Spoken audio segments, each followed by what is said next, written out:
In a world full of boys, he's a gentleman. Sabi yan ng netizen sa ginawa ng isang bata sa larong trip to Jerusalem. Hindi na baling ma-out siya sa laro. Ang last available seat, inalok niya sa kaibigan. Oh.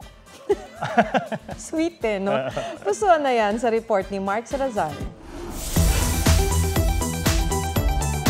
Sa larong trip to Jerusalem, get ready makipag-agawan para pagtigil ng tugtog. Di ba uubusan ng upuan?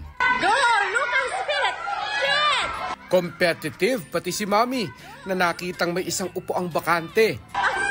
Pero ito si Bagets, iba ang diskarte. Gentleman!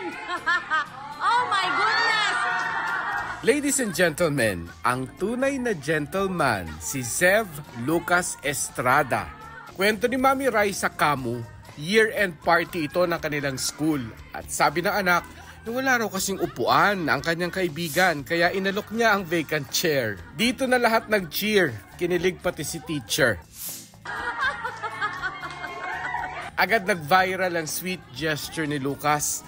Super proud din si Mami sa ginawa ng anak na sadyang mapagbigay daw. Talo man sa laro, waging-wagi naman si Lucas sa kabutihan ng puso. Mark Salazar, nagbabalita para sa GMA Integrated News.